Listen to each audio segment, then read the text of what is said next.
So here we're going to talk about accessibility. And so accessibility is really for the masses. This is the next 10x. We've had 10x growth in this space every year. I don't think we're going to stop soon. So if we're going to have more accessibility, we need to think about the whole stack as a whole and everything we're building. So take it away. Okay, so for today, the main topic will be about accessibility, because accessibility is an important topic inside the NFT ecosystem.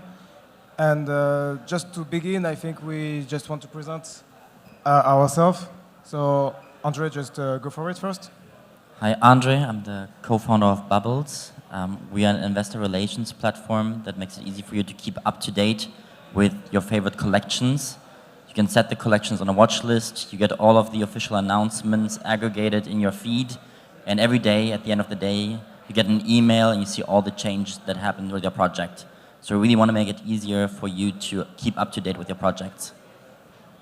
Winston, Robson, co-founder and CEO of WeMeta. We do metaverse data analytics. So we provide the best in-game and on-chain data for brands, buyers, sellers, builders to make metaverse decisions, whether that's advertising, investing, building a compelling experience. We give you all the data and insights to make these things possible. And actually, on my part, I'm a French YouTuber. I do daily videos of the NFT market. You can watch on YouTube. We are NFT Money and Metaverse. And so in this way, we present daily videos of the market. We do tutorial videos. And we do also broader videos on a collection or something related to NFT. And so we are, you can see us daily on YouTube. So why accessible discovery for you is really important, and why it's a part of the system? What would be better for the rest of the NFT pairs? I think how people used to discover NFTs is through friends telling them, following certain people on social media, hearing it out of the media. But it's really hard to find relevant projects for oneself. And it's also really hard to understand what they are about. And I think Web3 still has a long way to go when it comes to really making it understandable what your project is doing. There's a lot of hype that at least used to be in the market. I think the hype is a little bit out. And so I think that people also start to expect more of a project. They expect more when it comes to knowing what it's really about, and then to make their own decisions if they want to be part of that community, if they want to be part of that investment. What was the question again? Why for you the accessible discovery is really important inside the ecosystem? Okay, so why is accessibility important? Yeah. Got it. I'd say really right now, so we would deal with metaverse NFTs largely, and there's just an incredible not only lack of data, but lack of understanding of what's going on inside of the metaverse. So does anybody know anything that's going on inside of Decentraland right now? Anybody? See, does anybody know what Decentraland is? Okay, so great, everybody knows what Decentraland is. 0 people have any idea what's going on inside of Decentraland. So somebody needs to surface this data and insights so that people can actually understand what's going on inside of the game, so that not only can people play it, but they can actually adapt it, make it better, make it more accessible for other people in turn. So I think accessibility builds on top of itself. And so if nobody's providing that base data layer of accessibility, it's impossible for people to build on top of that. In Web3, it's all about allowing people to build on top of you easily, quickly, iterate fast, and adapt to whatever the market is. And so to me, without accessibility, discoverability dies, the community dies, everybody dies. And so that's why I think accessibility is important. Yeah, actually, when we talk about Decentraland, we know how it is. We know it's a metaverse, but we don't know what happens inside. We have no idea of the analytics. We have no idea how many lands are inside. We don't know anything about it. So yeah, I think it's really important part to know how it's inside, because we don't know anything about it actually. And it's the same for, it's not very easy to have analytics ready to go, ready to see. And yeah, I think it's really important part of this. Do you see your audience on YouTube starting to ask different questions over time? So maybe before it was a lot of like education, general education, getting into Web3. Does it become more granular, or are still people like overall confused what's going on? Actually, for me, if I look at my analytics, I see that the most viewed video are how to install MetaMask, how to buy NFT, how to buy NFT on OpenSea, how to sell NFT on OpenSea, how to buy NFT for free, how to sell for free, this kind of things. And it's always about tutorial. It's always about how to discover things. And we have a lot of comments which says, I don't understand this, I don't understand how to do it, I don't understand this. So yeah, I think it's really, really small community here, and we are limited with the techniques. It's really difficult to have to go inside because it's really technical, and you don't want to go first because you think it's maybe complicated. I don't want to go deeper because it may look too complicated for me. And I'd say even building on top of that, so one thing we surface is like foot traffic. And is anybody familiar with NFT worlds? Okay, so we got a few nods. NFT worlds last November were trading at 0.1 ETH each. Their player volume, so the number of people actually playing NFT worlds, was comparable to Decentraland. Decentraland was trading at 4 ETH, NFT worlds was trading at 0.1, ETH was $4,000. There's clearly a misalignment here, right? And so what we saw was NFT world shot up to 20 ETH. It would have been great if you would have been able to know that people were actually playing NFT worlds, the community was building, and nobody could find out who they were. And so that's why I think surfacing this data, just like it allows people to expand and understand NFTs and communities that they're not otherwise going to find out about. Because like as you guys mentioned earlier, a lot of people discover NFTs right now through their community, through their friends. And so it's how do you branch outside of that? And I think that's really what we're doing here. And you also value projects just very differently than you value like a normal stock or you would value a company, right? So there, at least you have some sort of cash flows, like some sort of metrics that you can do. Now it's a part of like, so how does this community look like? And people will tell you, well, to be part of it, to know what it's about. And like, I think that is for people really hard to understand. So saying, when you talk about metaverse, like you can showcase what is really going on, like the same way as I can see a club and see how many people are in there isn't relevant for me, the crowd and so on. But I think like for NFT projects, just because it's so hard to find metrics that are easily like shown on a page, so it's all about like there's information here, there's information there. People have a really hard time to keep up with it, and I do wonder. I think this all worked while we were in like this hype stage. So people were like promising, they were showcasing, and they showed some sort of work in progress. And now people are just very hesitant and like want to see actually what's happening. Yeah, actually, it's really typical for metaverse. Everyone knows the word metaverse, but if you ask to many people, even if I ask in this room what is a metaverse, I will have like several definitions, and no one exactly know how to define it. How exactly it is. There is one metaverse, there is several metaverse. They don't know about it. And for the project, it's a bit about the same. You don't know exactly what's inside. You see a roadmap, but you don't know exactly how it works. Why to go on Twitter, why to go on Discord, why this medium. Maybe some people outside of it, they don't know Twitter, they don't know Discord, they just use like Facebook or even YouTube. And they can't understand why just these social media are here. So it's really hard for people outside of it to understand why, especially this social media, what's inside, and why people are talking just inside, and what are they doing? It looks like it's a bit secret outside of the ecosystem. I think that also we'll see that there will be more demand for this, that people will change the behavior. If they will not be able to get what's going on, they will just stay outside and just like keep waiting. Because what I always think is interesting is that also for Web 2, it was hard to get into it, right? Like you had to set up a modem, you had to have somebody come with it. So it was way harder than downloading a MetaMask. But at least like things were kind of for free. You could try out things at a lower threshold.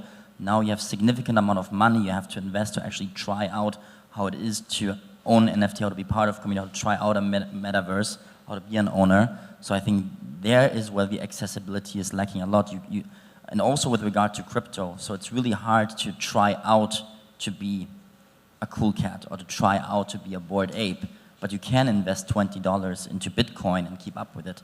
So I think like if it cannot come through like trying it out step by step, it has to come through education and knowing what's happening. It's an interesting point of view. Actually, yeah, people are confused about, they can't, if they want to try, they need to try a whole thing, a whole NFT, which may be expensive, and there is no low entry point. You need to go, for people, you need to go all in just to try it, and now it's disappearing, but even to begin, and if you want to create an NFT, you need to pay like $200 just to set up your OpenSea account. It's not sustainable for people outside, and it's not sustainable to, if you just want to try, you need to pay quite a lot. So this is actually a big barrier, and it's this kind of things you can't try just a bit. You need to try, you need to go all in to try. What I think is interesting about metaverse, like because that's like the most unknown, right? Like people, like as you said, like people know Decentraland. I was also there. Maybe there's a party happening. But what are the questions that mostly people come to you, like when they want to understand better what's happening? There's a lot. I'd say most people don't know how to build.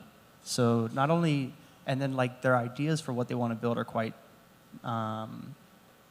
simple, I would say. So I've been playing Roblox for like half my life. And if you look at like the first principles of what survived in Roblox, what we're building in Decentraland right now is much more what we see in real life, like this venue, you know, that venue. We helped with the Times Square ball drop last year. We helped with ETH Denver. We helped with like a fashion week for Forever 21. But it's like nobody's building obstacle courses. Nobody's building fun, compelling games. I shouldn't say nobody. There are people who are. It's just there's no discoverability layer. And so I'd say right now people are coming to us and asking, okay, well, do I have to buy or can I rent land? How do I find a builder? How do I find a builder who doesn't have a massive backlog is a quick follow-up after that. And unfortunately, we don't really help them with these questions. And so you see these consultancies popping up, like Metaverse Group. I like Metaverse Group. They're a good one. And Metaverse Architects, Grow Your Base. There's a few others. And they can actually consult you through the whole process. And so I'd say like a lot of people who want to get into the metaverse have zero idea what they're doing, but they're willing to try, and I think that's what makes it fun right now. And so, Winston, for you who works in the metaverse industry, what's the definition of a metaverse for you, and what you consider as a metaverse? Yeah, so I would say like metaverse is like live social media. So imagine it like Twitter, Facebook, Instagram right now are, it hurts to say, they are the metaverse. YouTube is really more the metaverse. I think any sort of digital content is this metaverse, but what we're trying to build is like a Web3 open-enabled ecosystem where people have access to the data, they have access to what they're doing, they have ownership of the internet, and so like this metaverse that I think everybody on this stage and hopefully everybody in the audience and like the whole Web3 community is trying to build is essentially just the internet with ownership. And it'll be probably 3D, it might be 2D, who knows. I don't think you'll need a VR headset, but I would say, you know, live social media is what the metaverse is. So actually for you it's social media with ownership. Yeah. Essentially, yeah. But also like, and I think that's like the commonality between, let's say, NFT communities, metaverse, is that a lot of this, what's happening, the activities, they're not on-chain, right? So right, it's all like off-chain. It's all off-chain. So it's really hard to aggregate it and to look what's happening. I can look into the Uniswap DEX pool and see exactly all the trades that are happening. There's very little happening off-chain with that.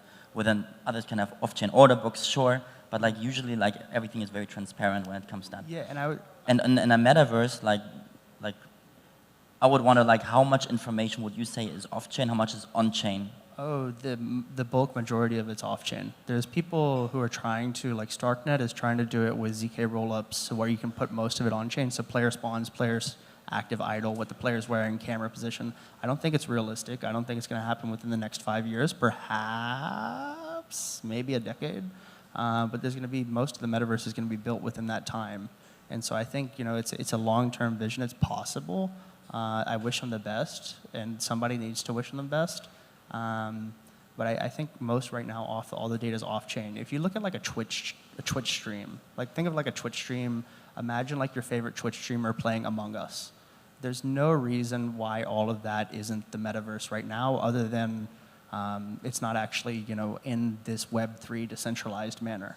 So if you took like Among Us and you put it inside of a Somnium world, and then perhaps the Twitch was decentralized or something, imagine all the data that is seen in the stream chat, the players who are actively playing the game, the people who are making purchases or bets or any sort of decisions based off the game. All of this information is off-chain. The only thing that's on-chain right now is like the actual game, like the pieces of land, and then like a link to the file that is the scene. And the scene is like, you know, the room or the venue. And not even the scene is on-chain. It's just like a link to the scene. Everything else is off-chain. What I think is like not only that it's off-chain, it's also probably completely unstructured, right? So correct. like it's even a let's huge mess. say even like restaurants in the real world are off-chain, right? But at least they're like structured in a model that I can find my favorite Thai food or something like this. I can look for it, and I'll find it, and I find the things that are relevant to me.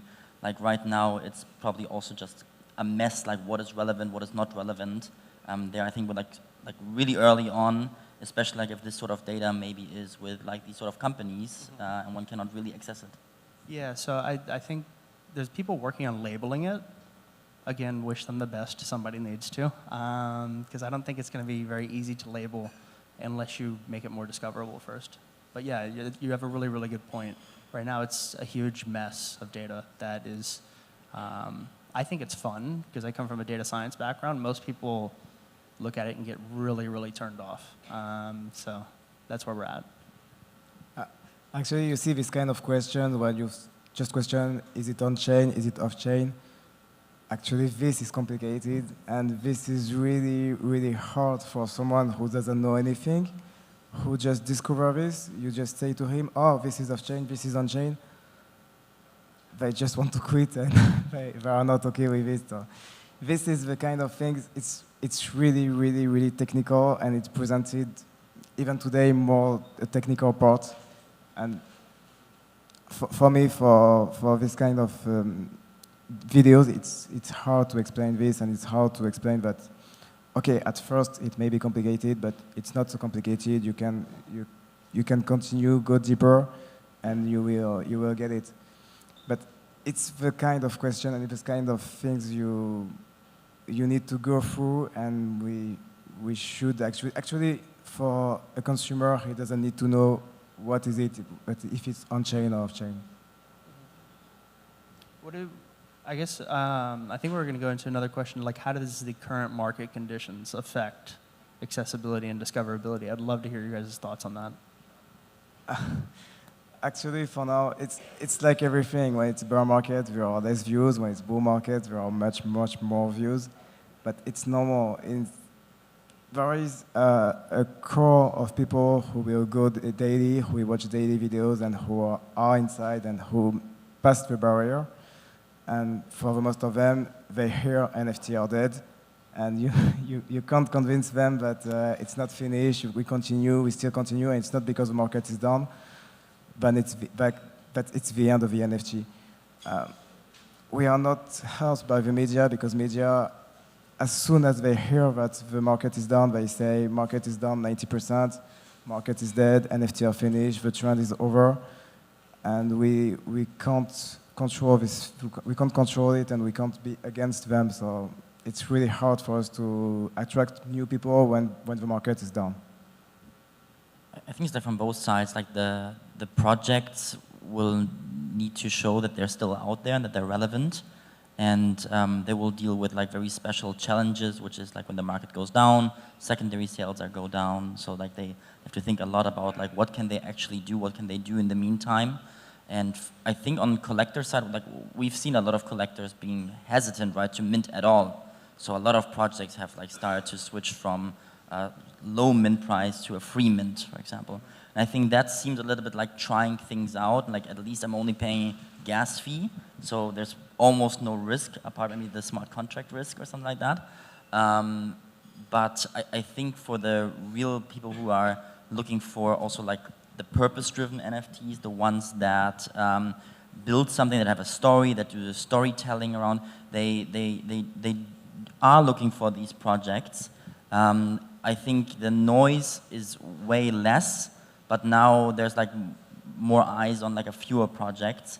Yeah, and I think that's gonna be interesting. I think through this time, we'll see a lot of really good projects getting out of it, and a lot of new collectors that maybe started like at a lower entry point or could rejoin a community at a low entry point. But yeah, I think it's gonna stay challenging. What would you guys say the best things a project could do right now to increase their visibility, their traction, or maybe maintain? So I guess there's two different situations here. Like one where it's a newer project and they need to get that traction, that visibility, and another where it's an existing project and they need to maintain their community. What would you guys say are like the best things, or like even just an idea? Actually, it reminds me that in the 3-minute period, it was super weird to explain, because when you see Goblin Town be at first, it's really hard to explain. Okay, this is normal. You have Goblin Town, you have Il Puppet, you have Shit Beast. For new people, it's really, really hard to explain. So when you explain at first, you need fundamentals, and you have these kind of things in the market, you lost people. I think it's really like focusing on a lot of like, it depends of course on the project, but like focusing on the strength. If like your strength on storytelling, it's gonna be storytelling. It's not promising too much. People, I think like maybe 6 months ago, they were like kind of trusting a roadmap, what's happening. At the end, there was always metaverse. So I think like just not overdoing a roadmap, not overdoing any promises. And I think also collectors will really like it when they see that like different milestones are being hit, when like one can measure a project on these milestones, and when they just know what's going on like on an ongoing basis. Okay, I see that there is just 2 minutes left. You want to conclude, to say anything about the topic? Any conclusion, any kind of things? Any last words? Last words? Oh, I'm going to show my project now. So I show my project now? Okay, I'm going to show my project now. Yes, I mean, if you want to, I guess, get involved with discoverability and accessibility within the metaverse, at least, we have an API that anybody can build on top of it. It provides data for Somnium, Sandbox, CryptoVoxels, Decentraland, buy, sell, bid history, player data. We also surface a lot of these insights ourselves. We met at .world. But I'd say really right now, the NFT community is hurting. Obviously, the whole crypto community is hurting. And so like the best thing you can do is find somebody and give them a hug and tell them it's going to be okay. But you know, like get involved. If you see somebody trying, lend out a helping hand. Just make some introductions. You know, be a friend at this time. I think if you're a friend to people at this time, you're going to see a lot of really good return. If you were a friend to people 6-8 months ago, sorry, nobody gives a shit. Because they're all dead now. But like if you find people who you believe in now and stick with them for the next 2 years, I think you're going to see incredible ROI. So like selfishly, or you know, just to be a good person, find somebody who's down on their luck and give them our project who's down on their luck, and give them a helping hand if you can. I can only add to this. I think that people in this time, they look for people they can ask, other people that can share their view on it. It makes it very relevant if I see like that somebody that is close to me or that has the same interests, how they see it. And I think, yeah, just to add to that, I think all of us can provide that. All of us have very unique views on it and have people who are interested and curious about it. And yeah, that's the best thing you can do. Yeah, no, I think you're right. Just be curious. And if you want to follow us, NFT Money and Metaverse on YouTube. So thank you guys. Thanks. Thanks, guys.